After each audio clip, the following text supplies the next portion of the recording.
What up, though? OG Kenny, O_G_Kenny at Retired from the Streets TV. Another edition of Let's Not Forget Fridays. I appreciate all y'all for the comments yesterday too. I wasn't really tripping, but I just be having to let things be known, and I wasn't really letting nobody get under my skin. I just have to, I think because I got at a point now where I'm so mild mannered and I'm so refined as opposed to what I used to be like, and yeah. I'm at a calm place in my life where I'm really conflict free. And some people take that, man, you know what they say? They test you when your gun go warm, right? Right?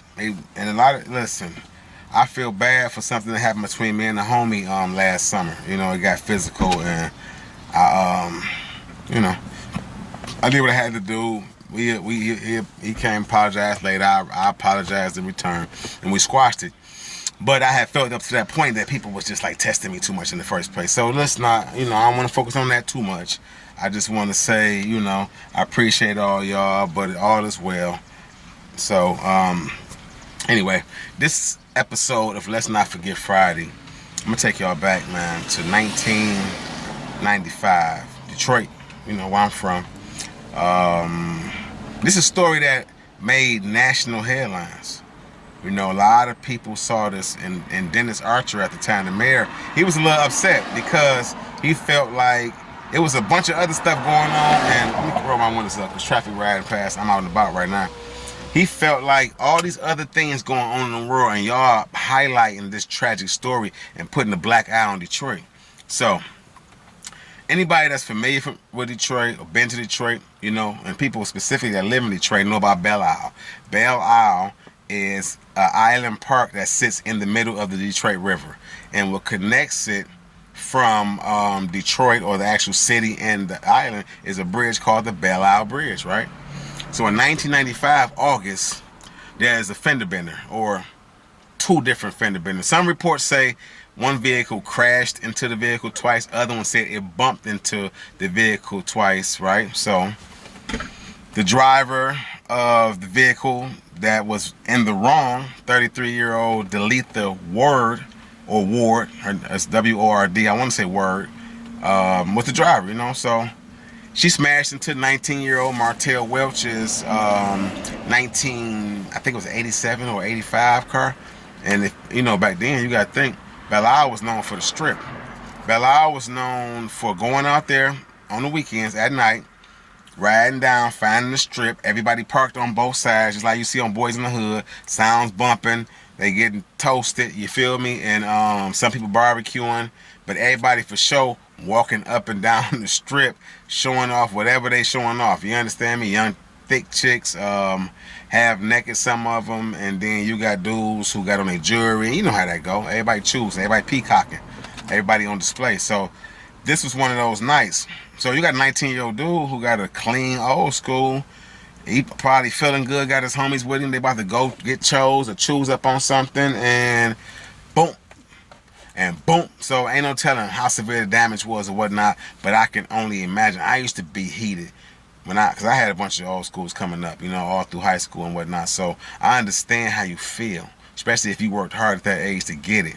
Either way, that's those two bumps, those two crashes, or whatever you want to call them, that Deletha Ward inflicted upon 19-year-old Martell Welch's car, got him a little heated.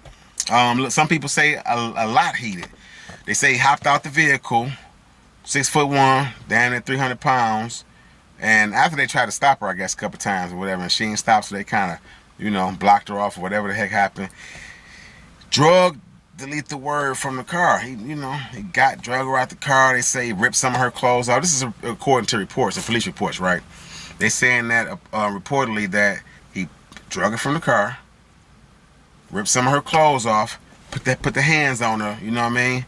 And then slammed her up against the car. Took a a jack stand, smashed in some of her windows, if not all of them. And she's, she busts up. She's 115 pounds.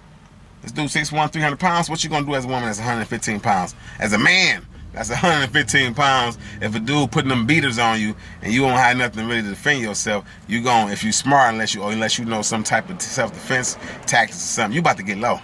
You're gonna get low. So that's what she did. She ran, and everybody that know how the bridge is set up, you got two lanes that's divided. So you got well, it's actually two different sides. They got a couple of lanes going onto the bridge and coming off of the bridge, and on either side of that, split by like a brick partition, is a walkway. So you can walk across the bridge or ride your bike, right, on either side, and then there's a rail. So I guess after he did the damage to the car, according to reports, he turned his attention back on Deletha Word, and she panicked, and at whatever time of night it was dark though, jumped 30 feet below into the dark, cold waters of the Detroit River, whose current is crazy strong. You know, they always tell you about don't jump in the water, don't play in the water, don't, because that current will get you, right? And Michigan, we surrounded by nothing but Great Lakes. 5 Great Lakes. We almost an island our dang on self, right? So it was just unfortunate she couldn't swim, and she succumbed to the water and ended up, she died. So what ended up happening was they charged Martell Welch at 19 years old with second-degree murder based on the weight of the evidence and whatnot that was going on, right?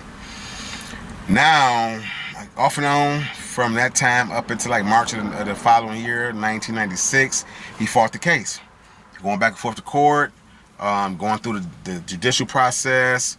They found him guilty, and they ended up giving him, I think it was 16, maybe 14 to 40 years, or 16 to 40 years, one of the two.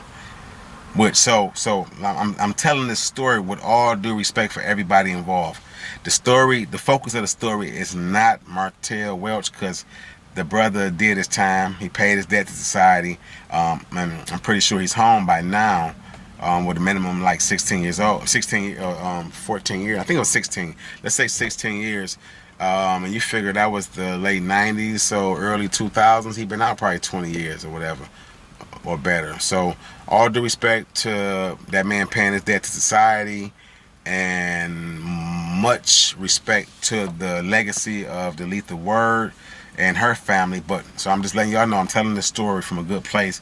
I ain't trying to put nobody in a bad place and put their name back out there, because hopefully the brother has got out and got his life on track, and he doing the right thing, and he did show remorse in court, and say I feel like I'm being wrongly convicted, but I do show sympathy towards her family, right?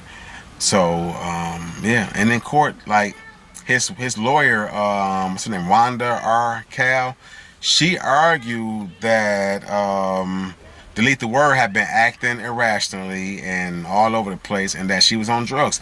They did find angel dust, or PCP, in her system, and but that's neither here nor there. So prosecutor Kevin G. Samolsky, his closing arguments moved the jury, basically, because they said, okay, she was acting crazy, she hit his car. It was his word against hers, and his witnesses that saying she was acting crazy, but his other witnesses saying, hey, he assaulted this woman, but they was going back and forth, right? So the closing arguments of Kevin G. Samolsky, which was that when she sees him, she's left with a decision, right? She got to pick her poison. Either take more of this or take the jump. Those were his words. Those were his closing arguments, and that moved the jury to conviction. He had faced up to life in prison. Michigan don't got the death penalty, but they ended up giving him the second-degree conviction, and he got the 16 to 40. And the head foreman, or the jury foreman rather, his name was William Brown.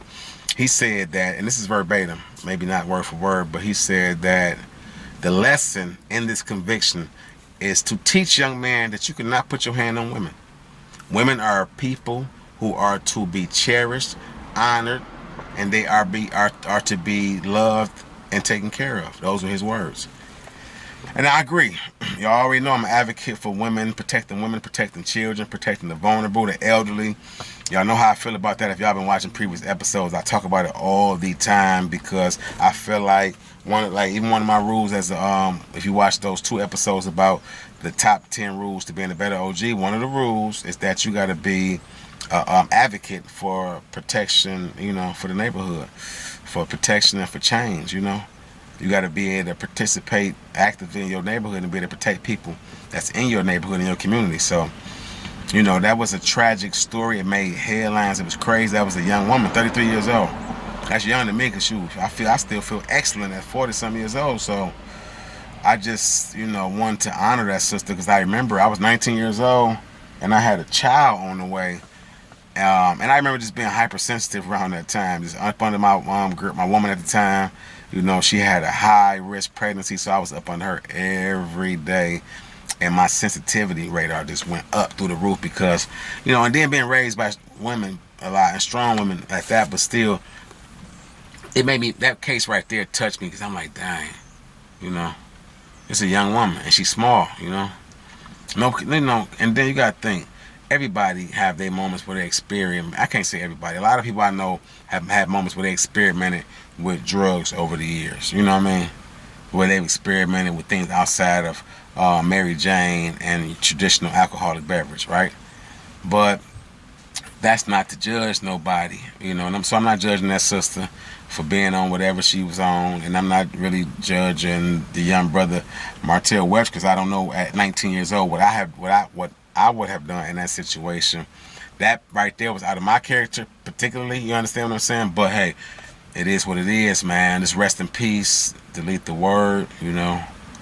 The sister would have been well into her 50s, you know, right now. And the brother, or yeah, some up in there. So, and the brother Martell Welch, like I say, he's paid his debt to society. So this is not a bash towards him. This is not a slight towards him. I'm not gonna speak on that man's character, because I don't know him, and I don't, you know what was going on with him that night, and I don't know what he went through his term of incarceration to become a better individual. So let's just pray and hope that he has become a better individual, and hey, he might be doing something like this one day and contributing. You understand what I'm saying? So I just want to bid everybody a good weekend. I'm about to finish doing my laundry and get my life together for the weekend. A bunch of stuff going on this weekend. And I'll holler at y'all tomorrow. I don't know. Depending on how my bro feel. He was a dude that did some time, and he out here doing good for the community. He doing a block party tomorrow. I might pull up to the block party and bring y'all some footage from that. You know, but in the meantime, y'all be safe. As always, OG Kenny, O_G_Kenny at Retired From The Streets TV. Hit the subscribe button, notification bell, like the content, share it, and get in the comment section. As always, I love y'all, and I'm going to see y'all tomorrow. And I'm out.